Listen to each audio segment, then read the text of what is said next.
Por que comer mais pode ser o segredo para perder peso? Por que as dietas mais restritivas nem sempre são a principal resposta para o processo de perda de peso?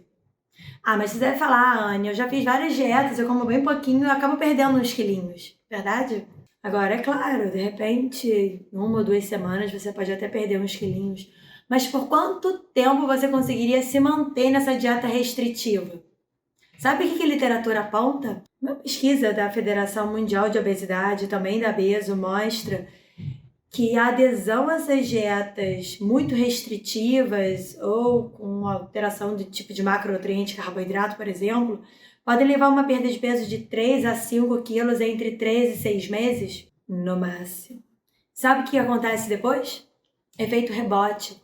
Muitas pessoas ganham o peso perdido. E aí é isso, é reganho de peso, a autoestima diminui, é a sanfona. E para evitar tudo isso, esse ciclo se perpetue, eu vou te mostrar nesse vídeo que você vai precisar comer mais para perder peso. Ou seja, você vai parar de comer feito um passarinho acreditando que essa é a melhor estratégia. Primeiro ponto que eu quero conversar com vocês é sobre o conceito da densidade energética. Também conhecida como densidade calórica, ela é determinada pela caloria que tem no alimento por peso. Tudo bem? E acaba se relacionando muito à quantidade de água que tem no alimento. Então, quanto mais água tem o alimento, mais pesado ele fica e com menos caloria ele fica. E os macronutrientes, carboidrato, proteína e gordura, têm diferentes valores calóricos ali por grama dentro do alimento. O álcool também tem uma outra caloria específica. Dá uma olhadinha nessa imagem aqui do lado. E aí uma estratégia bem básica e talvez a mais importante é a redução do consumo de bebidas açucaradas ou adoçadas. Você consome essa caloria numa velocidade muito rápida e tem alta densidade calórica. Olha essa imagem, você consegue visualizar a diferença de densidade calórica entre esses dois alimentos? E aí a gente começa a entender o porquê que o Whole Food Plant-Based Diet é a principal estratégia no processo de perda de peso. Porque visa prioritariamente alimentos de menor densidade calórica, fazendo com que você possa comer em maior quantidade. E aí eu vou te perguntar, quais dessas 500 calorias te faria se sentir mais satisfeito, saciado ou cheio? Quando a gente consome alimento de alta densidade calórica, você vai consumir pouquinho desse alimento. Se eu estou consumindo alimento de baixa densidade calórica, eu posso consumir grande quantidade. Então, consequentemente, a questão do volume vai te ajudar muito no processo de saciedade e perda de peso, de adesão à proposta dietética. Ah, mas Anne, mas uma caloria é uma caloria. Nada disso. Isso é o que a indústria quer que você acredite. Mas é verdade, por um lado, que se eu queimo num laboratório 1.000 calorias de brócolis ou 1.000 calorias de refrigerante, ambos vão gerar 1.000 calorias de energia, certo? Porém, existe uma questão de como que você vai estar consumindo essas 1.000 calorias de brócolis. O processo de mastigação intenso, de absorção, provavelmente você não vai nem conseguir, dentro do seu dia, consumir 1.000 calorias de brócolis. Então, é importante que a gente entenda que existe uma relação entre o alimento e a nossa microbiota, entre o alimento e o nosso metabolismo. E entre um prato, por exemplo, de legume ou um copo de refrigerante, o que você optaria? O refrigerante ali você bebe em 5 segundos. Para você ter essa mesma caloria de um prato de legumes ou de cenouras, por exemplo, você precisaria estar consumindo, sei lá, 10 cenouras. Você precisaria de 3, 4, 5 horas para estar mastigando tudo isso. Provavelmente você não vai nem conseguir ingerir. Você vai ficar com dor na mandíbula, não vai nem conseguir ingerir esse aporte calórico proveniente dos vegetais. Então é exatamente isso. O refrigerante, aquela bebida açucarada, você vai ingerir em 1 minuto, 2 minutos no máximo. E essa mesma caloria em legumes e verduras você vai estar consumindo em 1 hora, 2 horas, 3 horas. Então lembrem desse conceito porque ele vai fazer muito sentido na hora do processo de perda de peso. E ao mesmo raciocínio se aplica nesse caso. Vai comer 10 abobrinhas ou um brigadeiro. Vai depender da situação social, do ambiente que você tá. Mas é importante que você entenda que uma caloria não é uma caloria. Eu espero que eu tenha provado isso até esse momento do vídeo. O que eu quero com essa informação é te provar que o tipo de comida importa. Pode parecer loucura, mas às vezes comer mais vai te ajudar muito mais no processo de perda de peso do que comer feito um passarinho. Então, nem sempre se trata ali da caloria do app, mas você precisa entender que o tipo de alimento importa. E se eu faço a escolha do meu planejamento alimentar para perda de peso pautado em alimentos de baixa densidade calórica e alta quantidade de água, isso vai ajudar bastante no processo de saciedade e adesão à dietoterapia. E aí, óbvio, viver de barra de proteína, shakes, versus alimento, arroz com feijão, claramente o alimento in natura ele vai ter uma menor densidade calórica e principalmente aí tem um segundo conceito fundamental que é a interação desse alimento com a nossa microbiota.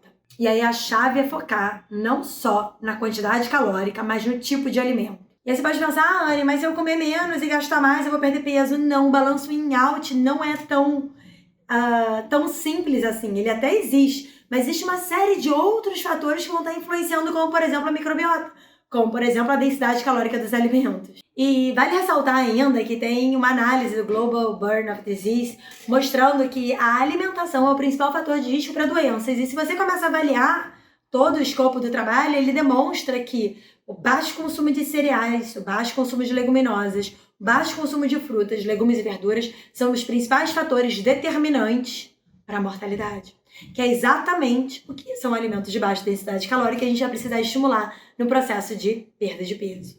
E aí, deixa de lado um pouco essa questão dos nutrientes, que muita gente fica preso no carboidrato, na proteína, na gordura. Até porque se eu ficasse ali, eu só posso comer tantos gramas de gordura.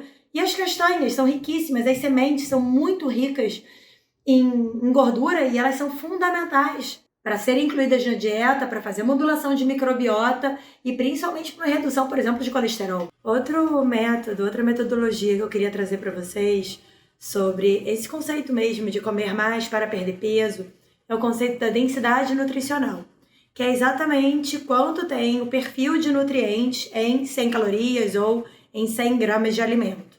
Então, esses alimentos vão ser comparados com uma recomendação dietética e, dependendo do percentual de adequação, ele vai receber uma pontuação. E assim, eles vão ter uma pontuação, mais positiva ou negativa, dependendo da qualidade dessa densidade nutricional. Em termos gerais, os alimentos que fornecem maior teor de nutrientes, então fibras, ferro, zinco, eles vão ter uma maior pontuação quando comparado àqueles alimentos de menor densidade nutricional, que são aqueles alimentos que têm maior teor de gordura saturada, de gordura trans, de colesterol.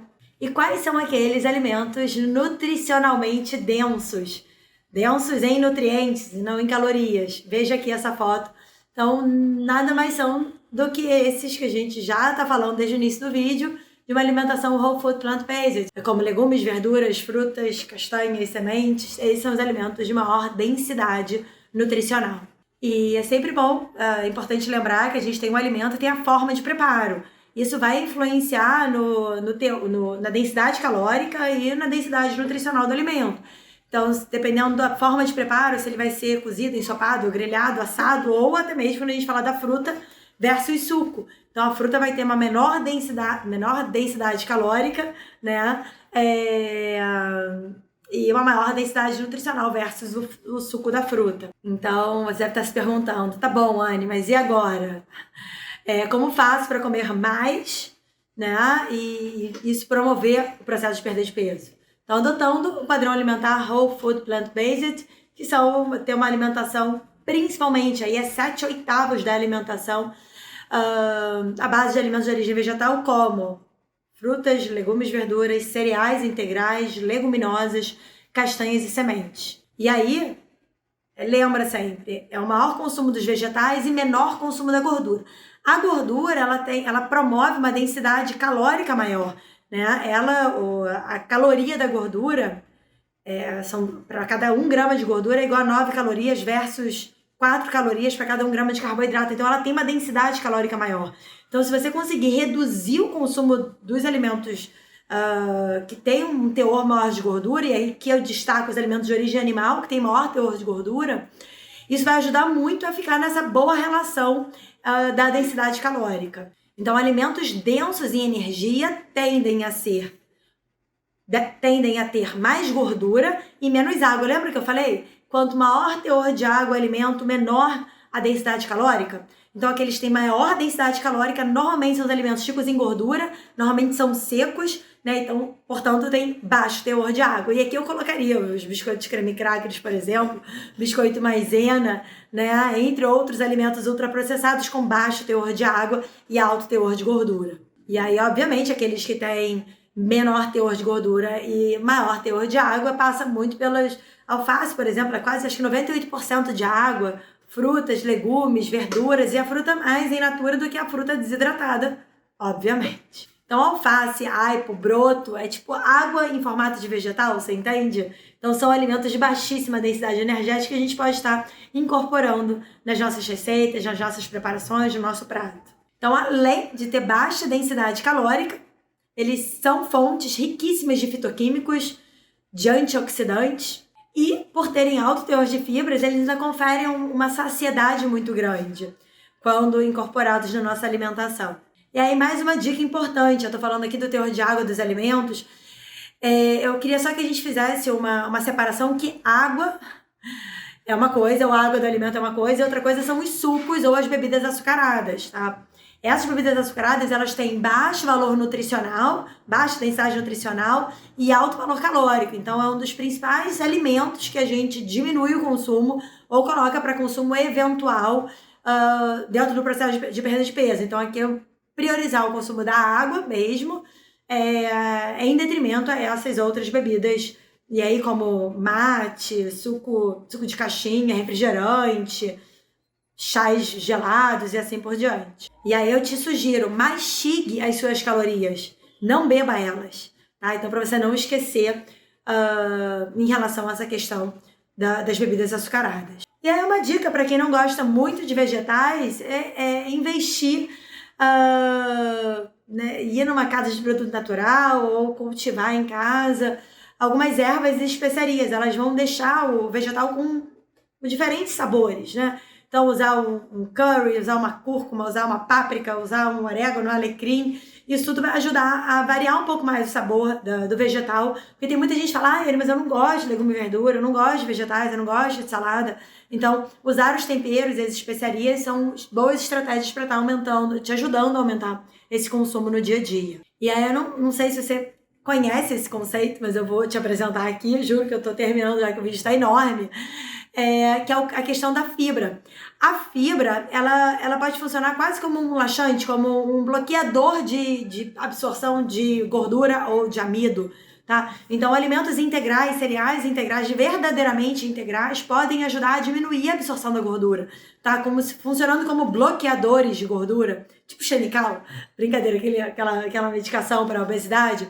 Então, as fibras, elas ainda têm essa propriedade de alterar essa absorção das gorduras e de caloria mesmo. Então, lembrar que a questão da microbiota, essa interação da microbiota com o alimento é fundamental também nessa relação que a gente traz aqui de que uma caloria não é uma caloria. E aí, óbvio que fibra está presente apenas em alimentos de origem vegetal.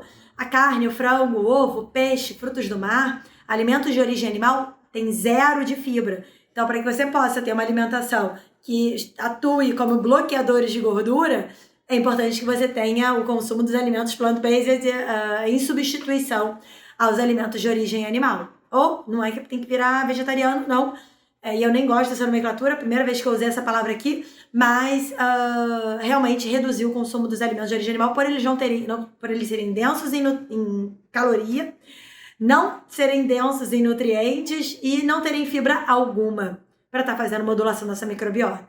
E aí um último conceito, acho que é o último, ou penúltimo conceito, que é a questão da cronobiologia, que esse é um assunto importante também, que essa caloria que você ingere de manhã é diferente da caloria que você ingere à noite, tá?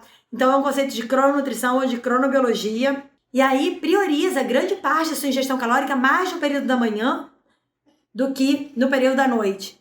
E lógico que o time restricted feeding, ou jejum intermitente, não é para todo mundo, não precisa ser prescrito para todo mundo, mas é importante que a gente tenha um período interdigestivo, não dá pra gente começar a comer 6 da manhã e tá meia-noite ainda beliscando na geladeira, beliscando alguma coisa em casa na geladeira, né? Então, fazer o jantar até por volta de 7, 8 horas da noite para ter uma janela aí de período não alimentado, pode ser importante para dar uma organizada aí nos seus ritmos circadianos de produção hormonal. Então, algumas mensagens finais. 1. Uma caloria não é igual a uma caloria, isso é papo da indústria, ok? Então, uma caloria não é uma caloria. 100 gramas de grão de bico ou 100 calorias de grão de bico é totalmente diferente de 100 calorias de refrigerante, pela questão da densidade nutricional, densidade calórica, fibras e assim por diante. Então, para emagrecer não basta reduzir a quantidade de alimentos, você precisa ajustar a qualidade com base em todo esse conceito que eu trouxe aqui hoje para vocês. E segundo a Sociedade Europeia de Nutrição, ele fala sobre a importância de a gente se nutrir por completo. Vou deixar aqui esse quadro para vocês entenderem um pouco mais sobre a questão da densidade calórica e da densidade nutricional, e se ficou qualquer dúvida sobre esse aspecto, se você precisar da minha ajuda, deixa aqui na seção de comentários que eu vou ter o maior prazer em te responder e te ajudar, tá bom? É isso, toda semana mais um vídeo sobre alimentação, nutrição e saúde aqui no canal.